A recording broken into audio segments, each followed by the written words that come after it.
अच्छा, अब हमको करना है इसमें पैटी कैश बुक। बस ये लास्ट बची हुई है हमारी, फिर ये कैश बुक हमारी खत्म हो जाएगी। इसके बाद हमारी बचेंगी जो बाकी की सब्सिडरी बुक्स हैं, परचेज बुक, सेल्स बुक, वो सारी बचेंगी बस। तो पैटी कैश बुक में होता क्या है? अच्छा, अब ना हमारे पास हमारे छोटे मोटे खर्चे बहुत होते हैं बिजनेस में, तो हमने दो कैशियर रखे हुए हैं हमारे। एक है मेन कैशियर, कैशियर, और एक है पैटी कैशियर। ठीक है। मेन कैशियर का काम क्या होता है? ये सारी मेन ट्रांजेक्शन संभालता है, परचेज की, सेल की, चेक मिलते हैं, मतलब बिजनेस की जो मेन ट्रांजेक्शन होती है वो सारी की सारी यही संभालता है। जो छोटे मोटे खर्चे होते हैं बिजनेस के अंदर की, हमने स्टेशनरी का खर्चा कर दिया, हमने लेबर बुलाई थी एक दिन के लिए, उसको पैसे दे दिए, चाय का खर्चा हो गया, तो ये छोटे मोटे खर्चे कौन करता है? पैटी कैशियर करता है। तो इस खर्चे के लिए मेन कैशियर क्या करता है? इसको हर महीने कुछ पैसे दे देता है पैटी कैशियर को, अपने कैश बुक में से निकाल के, मेन कैश बुक में से, खर्चा करने के लिए। और ये खर्चा करता है, और जो भी ये खर्चा करता है उसको रिकॉर्ड कर लेता है ये। रिकॉर्ड कहाँ करता है? रिकॉर्ड करने के लिए बनाता है पैटी कैश बुक। ठीक है। उसके अंदर ये सारे खर्चे रिकॉर्ड कर लेगा, सारे खर्चे जो भी होंगे वो सपोर्टेड होंगे किसी वाउचर से, मतलब किसी कोई डॉक्यूमेंट होना चाहिए, एविडेंस होना चाहिए इसके पास कि हाँ मैंने ये खर्चा यहाँ पे किया। सारे के सारे इसके पास एविडेंसेस होंगे, वो खर्चे खुर्चे मिला के पैटी कैश बुक बनाएगा। उसमें बताएगा मेन कैशियर को, हाँ मैंने टोटल इतने खर्चे किए हैं इस महीने, और मेन कैशियर फिर से उसको पैसे दे देगा अगले महीने की शुरुआत में। ठीक है। हाँ, बिल्स वगैरह दिखाने पड़ेंगे। हाँ। हम्म। उस केस में फिर ये बता देगा उसको कि अगर ऐसा कोई खर्चा है, मतलब इनके म्यूचुअल अंडरस्टैंडिंग की बात है वो तो। उसके बाद ये हो गया, पैटी कैशियर के पास पैसा सिर्फ मेन कैशियर से आएगा, इसके अलावा इसके पास पैसा और कहीं से नहीं आएगा। मेन कैशियर जो इसको पैसे देगा, ये एक बार पैसे मिलेंगे इसको, और वो पैसे ये खर्च करता रहेगा पूरे महीने। ठीक है। उसके अंदर एक बात आती है इम्प्रेस्ड सिस्टम की।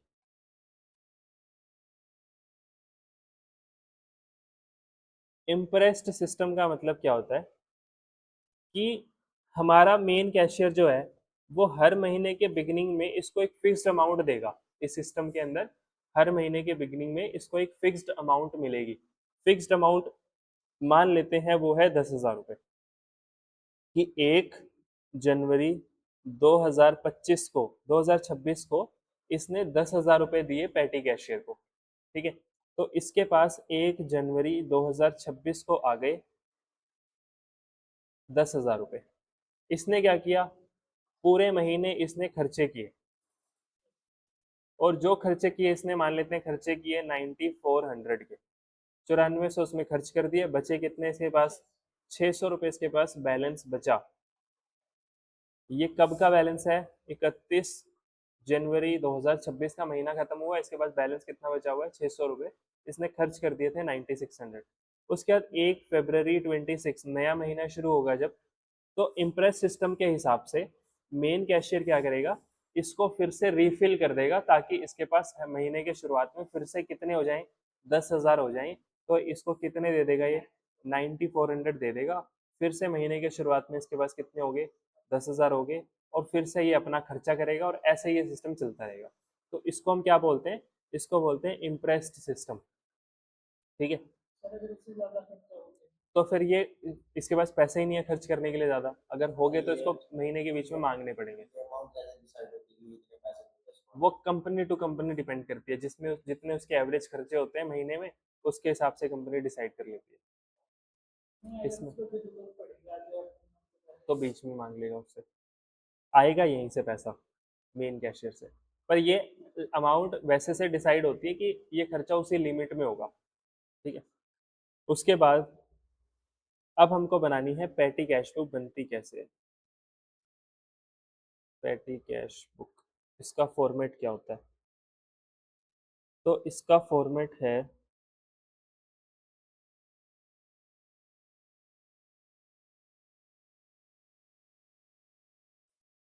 सबसे पहले आएगी डेबिट साइड की अमाउंट। हम्म। फिर आएगी डेट। फिर आएगा पर्टिकुलर्स,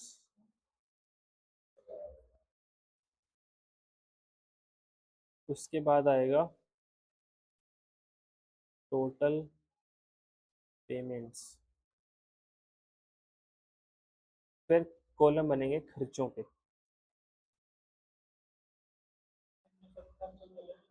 हाँ, तो सारे जो मेन मेन खर्चे पेटी कैशियर करता है, जो यूजुअली करता रहता है, उनके अलग अलग खर्चे, जैसे कोरियर का खर्चा हो गया, कन्वींस का खर्चा हो गया, उसके बाद स्टेशनरी मतलब किराया आने जाने का, स्टेशनरी का खर्चा हो गया, उसके बाद वेजेस पे करने हैं।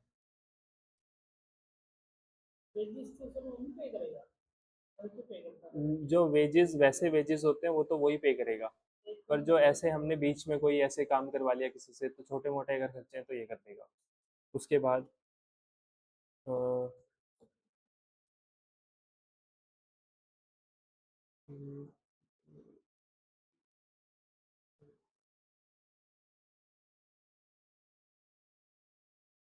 कार्टेज हो गया, और जो भी कोई मिसली जो खर्चे बचेंगे वो ये मिसलेनियस में लिख देगा। मतलब ऐसा नहीं है सबके ही कॉलम बनाएगा, रिपेयर हो गया, कोई ऐसा वैसा खर्चा हो गया, रिफ्रेशमेंट होगी, तो उसका ही खर्चा ये मिसलेनियस में डाल देगा। तो ये फॉर्मेट हो गया इसका। अच्छा, ये फॉर्मेट हमने ऐसा बनाया है, इसके अंदर जो हमारी बुक में कॉलम दे रखे हैं वो आगे पीछे हो सकते हैं इसमें, ठीक है। तो इसका फॉर्मेट और देख लेते हैं एक बार, कहाँ है कहाँ है कहाँ है, कैश बुक।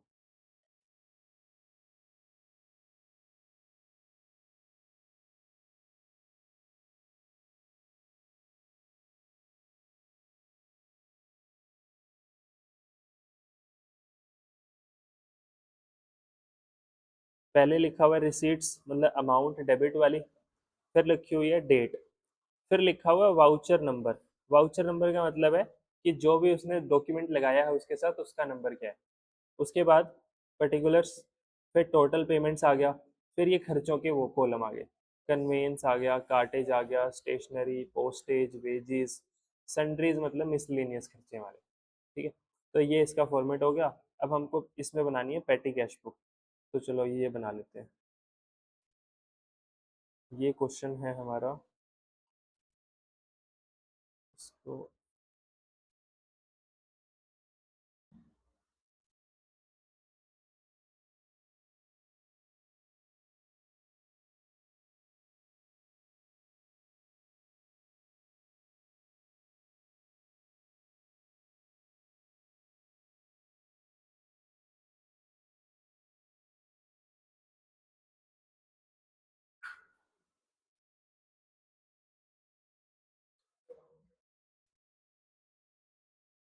चलो ये क्वेश्चन है, इसकी हमको पेटी कैश बुक बनानी है। प्रिपेयर अ पेटी cash book on the impressed system from the following. तो इम्प्रेस्ड सिस्टम में क्या होता है कि जो खर्चे हो जाते हैं हमारे महीने में, साल महीने के एंड, महीने के अगले महीने की शुरुआत में उतना पैसा रिफिल हो जाता है फिर। तो रिसीव्ड 100 फ्रॉम पेटी कैश, फॉर पेटी कैश। अच्छा, ये पैसा कहाँ से आता है? मेन कैशियर, जो मेन कैशियर होता है, मतलब ये पैसा कहाँ से आएगा? ये पैसा आएगा कैश बुक में से। जो हम कैश बुक बनाते हैं ना, कैश बुक के क्रेडिट साइड में हम इसको लिखेंगे बाय पेटी कैश, ठीक है। ये जो कैश बुक बनती थी इसके क्रेडिट में से वो पैसा निकल के जाएगा और पेटी कैशियर के पास आ जाएगा। तो ये हो गया। उसके बाद तो रिसीव्ड 100 फॉर पेटी कैश, ये यहाँ पे आएगा। अच्छा, ये रिसीव्ड हुए तो कौन सी साइड आएगा? डेबिट साइड आएंगे इसके पास पैसे। तो डेबिट साइड कितने पैसे आगे इसके पास? 100 रुपये आगे। और ये आए कब? एक, ये क्रेडिट साइड है सारी, पेमेंट वाली सारी क्रेडिट साइड है। पर्टिकुलर्स वाला कॉलम इसमें कॉमन रहता है डेबिट और क्रेडिट दोनों के लिए। डेबिट में लिखना है तो भी इसी पर्टिकुलर में आएगा, क्रेडिट में कोई चीज लिखनी है टू बाय लिख देंगे वहां पे। 100, तो 100 आए 2022 1 January to cash account. Cash book से आए हैं तो हमने लिख दिया टू कैश अकाउंट, कितने पैसे आगे इसके पास? 100 रुपये आगे। उसके बाद अब 2 जनवरी 3 3 2 2, तो 2 जनवरी को इसने क्या किया, पेड बस फेयर, तो बाय बस फेयर, ये बस का किराया। अच्छा, कोई भी अगर हम किसी चीज का किराया देंगे ना पैसेंजर ट्रांसपोर्टेशन के लिए, तो वो हम लिखेंगे कन्वेंस में। कितने पैसे है? 50 पैसे। तो हम यहाँ पे एक बार लिखेंगे टोटल फेयर में, और एक बार लिखेंगे कन्वेंस में। टोटल में सारे ही आएंगे, और बाकी के जो आएंगे वो उन कॉलम में आ जाएंगे जिससे रिलेटेड वो खर्चा है। डेबिट में तो एक ही कॉलम है ना अमाउंट का, बस वही है सब कुछ। क्रेडिट में हम टोटल में सारे लिखेंगे, और फिर उसके बाद वो उस कॉलम में चला जाएगा जिस चीज़ का वो खर्चा है। उसके बाद अगला, पेड कार्टेज, तो बाय कार्टेज। कार्टेज का भी हमने अलग से कॉलम बनाया हुआ है, तो यहाँ पे टोटल में लिखेंगे 2.5 रुपये, और यहाँ पे लिख देंगे 2.5 रुपये। उसके बाद पेड फॉर पोस्टेज, तो ये है पोस्टेज एंड कुरियर, तो है थर्ड, बाय पोस्टेज। तो पोस्टेज स्पीड स्पीड पोस्ट किया, कोई भी पोस्ट करना है हमको, कोरियर करना है, तो वो यहाँ पे आ जाएगा। ये कितना था? ये था 5 रुपये, 5 यहाँ पे आ गया। उसके बाद 3 तारीख को paid wages for casual labours, तो बाय वेजेस 3, कहाँ पे आएगा ये? वेजेस में 6 रुपये था। उसके बाद paid for stationery 4, by stationery 4 रुपये, और ये स्टेशनरी में आ जाएगा 4। क्या पता, 2022 तो डेट लिखी हुई है, पर इससे भी पहले का होगा। 4 रुपये। फिर उसके बाद पेड बस चार्जेस 4 तारीख को ही, बाय बस फेयर, तो बस का किराया था हमारा, ये था 2 रुपये, तो 2, और इसमें आ जाएगा 2। फिर उसके बाद paid for the repairs of chairs, 15 रुपए की तो इसने चेयर रिपेयर करवा ली 5 तारीख को, बाय रिपेयर्स, तो रिपेयर्स इसने 15 रुपये खर्च कर दिए, और यहाँ पे आ जाएगा 15। अच्छा, क्या हमने रिपेयर्स का कोई कॉलम बनाया हुआ है? नहीं, तो वो कहाँ जाएगा? मिसलिनियस में आ जाएगा वो। आगे, हाँ, फिर से बस फेयर, तो बाय बस फेयर कितने का था? 1 रुपये। फिर है बाय, और ये एक आ जाएगा कन्वेंस में, बाय कार्टेज, कार्टेज 4 रुपये, तो ये है 4 रुपये। 4 और कार्टेज में आ जाएगा 4। कार्टेज का मतलब किराया सामान का। जो कार्ट होती है ना, एक तरह से रेडी लगा लो, एक जगह से दूसरी जगह जाती है, उसका किराया। ये हो गया हमारा।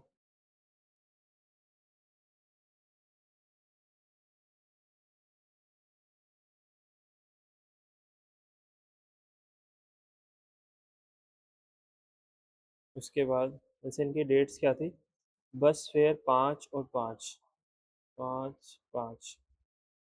फिर postage, bus charges, cartage, stationery, by postage, by bus charges, by cartage stationery, cartage, by stationery, फिर बाय रिफ्रेशमेंट, रिफ्रेशमेंट। 6 6 6 6 6 6 6 6। अमाउंट कितनी है इनकी? 7 3 3 2 5, 7 3 3 2 5। जो पोस्टेज है वो तो चला जाएगा पोस्टेज में, बस फेयर चला जाएगा कन्वेंस में, कार्टेज चला जाएगा कार्टेज में, फिर स्टेशनरी चला जाएगा, स्टेशनरी में रिफ्रेशमेंट चला जाएगा मिसलीनियस में, क्योंकि इसका कॉलम हमने नहीं बनाया हुआ कोई अलग से। ये हो गया। उसके बाद सारी चीज़ें जितने खर्चे दे रखे थे वो सारे हमने पोस्ट कर दिए। उसके बाद क्या करना है, अब इसको क्लोज कर देंगे। तो क्लोज कैसे करते हैं वो देख लेते हैं अभी।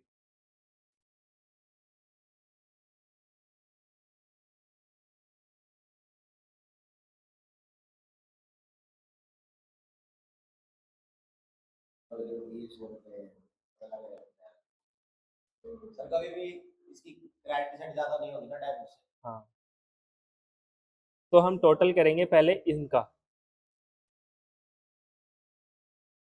इन सब का टोटल करेंगे। तो इन सब का टोटल कितना आएगा, 20 यहाँ पे आ गया हमारा 12, और हाँ साढ़े छः आ गए सर। इसका आ गया 6.5, चार दो छः आ गए। 6 आ गया, 6 आ गया, 4 3 7 और 2 9.5 आ गया, 15 5 20 आ गया। और इनका टोटल हो गया बना दी तूने अभी तक? 30 36 42 6 48 और 12 60, हो गया सर। 60 आ रहा होगा।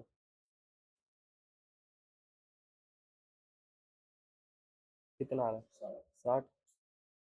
मतलब पागल है तू, सबको जोड़ रहा है, इस तरह वाला जोड़ पड़ता है। इनका टोटल भी तो वही आएगा। उनको लग रहा है दो ये आ गया 60 रुपये हमने टोटल खर्च कर दिए, कितने में से 100 में से 60 खर्च कर दिए, बचे कितने 40 बच गए। तो कैसे लिखना है उसको हमको, जैसे हम वहाँ का टोटल करते थे तो दोनों साइड का टोटल कर देते हैं। ज़्यादा कौन सी साइड का आ रहा है, डेबिट का, तो यहाँ पे भी कितना आएगा 100, यहाँ पे भी कितना आएगा 100, यहाँ लिख देंगे बाय बैलेंस कैरेट डाउन, कितना बचा 40 रुपये बचे। ये कितनी तारीख को है, 6 तारीख को। अच्छा, यहाँ पे महीना खत्म नहीं हो रहा हमारा, तो हम 6 तारीख को ही बंद करके ये मान रहे हैं 6 तारीख को हमने खर्च कर दिया और अगला 7 तारीख से शुरू कर देंगे हम अगली बार। तो हमको क्या करना है, हाँ, अब अगली बार अब हमको क्या करना है, ये क्लोज तो कर दिया। इसके बाद क्योंकि ऊपर इम्प्रेस सिस्टम लिखा हुआ था, तो इसको ओपन करके भी बताना है ताकि हमको पता हो इम्प्रेस सिस्टम क्या होता है। इम्प्रेस सिस्टम के हिसाब से इसने 60 अगर खर्च कर दिए तो 7 तारीख को इसको 60 रुपये और मिल जाएंगे, ताकि इसके पास फिर से कितने हो जाएं, 100 रुपये हो जाएं। तो हम इसको कैसे करेंगे, क्रेडिट में कुछ नहीं करना, जो डेबिट साइड है हमारी इसके अंदर हमको लिखना है,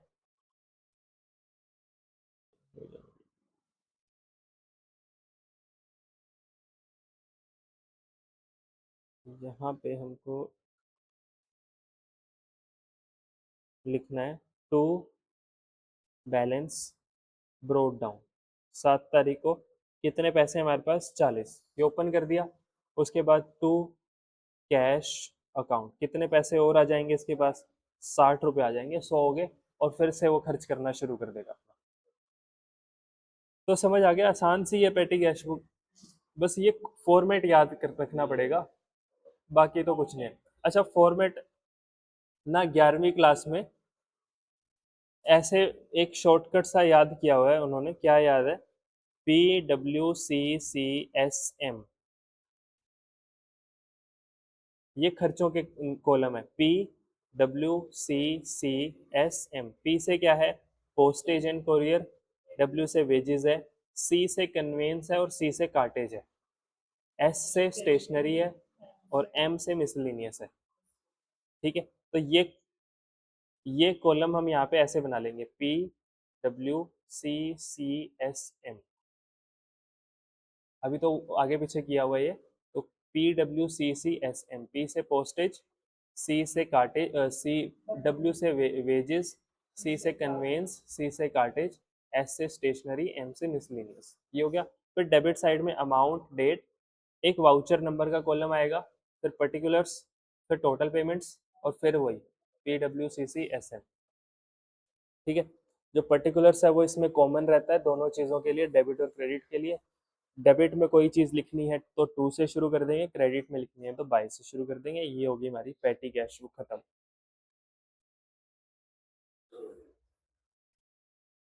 ये चैप्टर हमारा खत्म हो गया कैश बुक का। अच्छा, अब ना इसमें कुछ पॉइंट्स दे रखे हैं हमको, कुछ चीज़ें दे रखी हैं। जो हमको पता होनी चाहिए। हाँ, तो कैश बुक के अंदर 3 कैश बुक कर ली हमने, 4 कर ली। सिंपल सिंपल कैश बुक या सिंगल कॉलम कैश बुक, फिर डबल कॉलम कैश बुक की।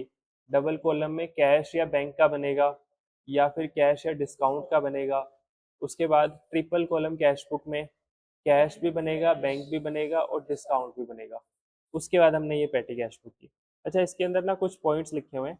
अच्छा, अगर मान लेते हैं कि हमारी जो वो है, अच्छा ये एंट्री भी दे रखी है। एंट्री क्या है? जनरल एंट्री क्या होगी? जो हम पेटी कैश बुक में खर्चे लिखते हैं उसकी जनरल एंट्री क्या होती है? सारे खर्चे debit to petty cash account. उसके बाद पेटी कैश अकाउंट में पैसा कहाँ से आएगा? तो वो आएगा कैश अकाउंट से। तो petty cash account debit to cash account. ठीक है। उसके बाद ये लिख रहा है अगर मैं पेमेंट करूं डेबिट कार्ड या क्रेडिट कार्ड से, या पेमेंट मेरे को मिले, तो वो एंट्री हमको किससे करनी है? उसमें एंट्री में नाम किसका आएगा? सेल्स थ्रू क्रेडिट कार्ड की एंट्री क्या होगी? General entry. हमने सामान बेचा है और पेमेंट हमारे पास आई है क्रेडिट कार्ड से, तो जनरल एंट्री क्या होगी? हम्म। सामान बेचा है और पेमेंट आई है क्रेडिट कार्ड से। क्रेडिट अकाउंट में तो क्या लिखते हैं? क्रेडिट कार्ड के से जो पेमेंट आती है वो कहाँ आती है? बैंक में तो बैंक का आएगा। Account debit sale bank account debit to sales account,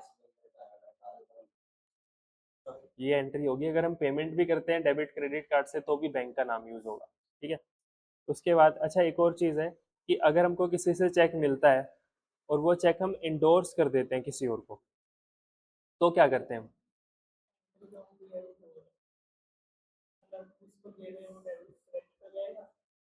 अच्छा, एक दो एंट्रीज होंगी इस केस में। पहली एंट्री होगी हमको चेक मिलने की, फिर एंट्री करेंगे हम चेक को इंडोर्स करने की, क्योंकि ये दोनों अलग अलग दिन हो रहे हैं। पहली एंट्री अलग करेंगे, चेक मिलने की अलग एंट्री होगी, और चेक को ट्रांसफर इंडोर्स करने की अलग से एंट्री होगी। अच्छा, अब ये एंट्री ना, ये बोल रहा है कि उसमें मत करना, बैंक के कॉलम में मत करना, क्योंकि बैंक में तो पैसा आया ही नहीं। इस एंट्री को कैश में डाल देना। Cheques are first treated as cash receipts, कि चेक को पहले क्या मान लो?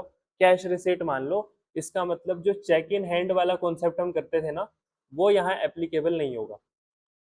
जो हम बात करते हैं ना चेक इन हैंड में डाल देंगे, वो यहाँ पे एप्लीकेबल नहीं होगा। यहाँ पे हमको वो कहाँ लिखना है? कैश में लिख देंगे। मान लेते हैं कि हमको क्या मिला है? कैश मिला है। फिर वो जब कैश बैंक में जमा कराएंगे तो कॉन्ट्रा एंट्री हो जाएगी उसकी, बैंक बढ़ जाएगा, कैश कम हो जाएगा फिर। ठीक है। तो यहाँ पे क्या करेंगे? हमको हमको चेक मिला सृजन से, तो एंट्री होगी कैश अकाउंट डेबिट टू सृजन अकाउंट। फिर उसके बाद ये चेक हमने किसको दे दिया? हमने दे दिया आदित्य को, तो आदित्य डेबिट हो जाएगा और कैश क्रेडिट हो जाएगा। तो ये दो एंट्री होंगी, और ये दोनों एंट्री हमको दिखानी है कैश बुक में। तो हमने कितनी तारीख है ये? 6 तारीख को। 6 तारीख को हमने दिखाया टू सृजन। सृजन से कैश मिला कितना? 6200। फिर 7 तारीख को ये दे दिया हमने आदित्य को, कैश कितना दे दिया? 6200। तो ये दोनों एंट्री हमने किस में डाल दी है? कैश में डाल दी है दोनों एंट्रीज। समझ आ गया? फिर जो हमारी सेल थी क्रेडिट कार्ड के थ्रू, वो कौन सी एंट्री थी? वो थी फिफ्थ एंट्री। तो फिफ्थ में हमने क्या किया है? टू सेल्स अकाउंट, बैंक में डाल दिए 2800 रुपये। तो एंट्री हो गई है बैंक अकाउंट डेबिट। किसमें? नहीं, इसमें थोड़ी होगी। कॉन्ट्रा एंट्री कब होगी? जब चेक हमको मिला और वो चेक हमने बैंक में जमा करा दिया। जब हमको चेक मिला तो एंट्री की हमने कैश अकाउंट डेबिट, सृजन से मिला होता तो टू सृजन। अगर वो चेक मैं आदित्य को ना दे के बैंक में जमा करा देता तो बैंक टू कैश होती। अब मैंने आदित्य को दे दिया तो आदित्य टू कैश हो जाएगी, तो कॉन्ट्रा नहीं होगी उस केस में। ये हो गया।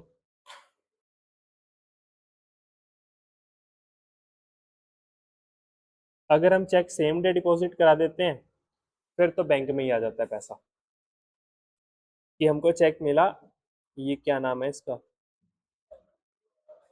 अविरल से चेक मिला हमको, और वो चेक हमने सेम डे बैंक में जमा करा दिया। 50 रुपये का हमने उसको डिस्काउंट दिया। तो 3600 का चेक था, 50 का हमने उसको डिस्काउंट दिया। तो ये चेक अविरल के नाम से आ जाएगा डेबिट में टू अविरल अकाउंट। बैंक में आ जाएंगे 3600 रुपये और डिस्काउंट में आ जाएंगे 50 रुपये। ठीक है। उसके बाद और कोई एंट्री है? Bank charge 1% commission on sales through debit और क्रेडिट कार्ड्स, कि अगर हम सेल्स करते हैं डेबिट और क्रेडिट कार्ड के थ्रू तो बैंक उससे एक उस पे 1% कमीशन चार्ज करता है। तो हमने सेल कहाँ कहाँ की है डेबिट कार्ड के थ्रू या क्रेडिट कार्ड के थ्रू, देखो एक तो ये रही कितने की, 3200 रुपये की, और एक वही थी ऊपर वाली ये, इसके अलावा तो कहीं नहीं लिखा हुआ डेबिट और क्रेडिट कार्ड। तो टोटल मैंने कार्ड से कितने की सेल की, 2800 और 3200, टोटल हमने सेल की होगी 6000 रुपये की। 6000 का बैंक कितना परसेंट कमीशन लेगा हमसे, 1% लेगा। तो 1% हमारे बैंक से कट जाएंगे।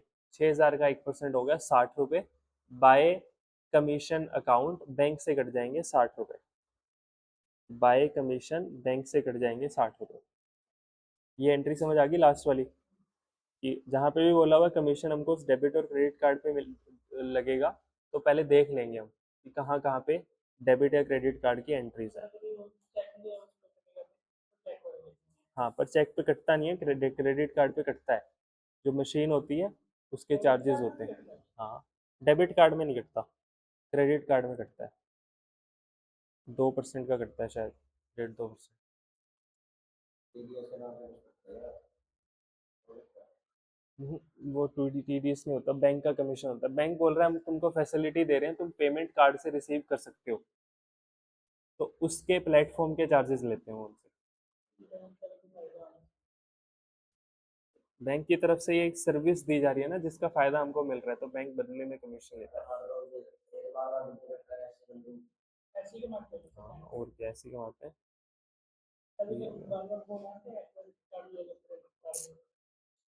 चलो ये हो गया हमारा, ये चैप्टर खत्म हो गया।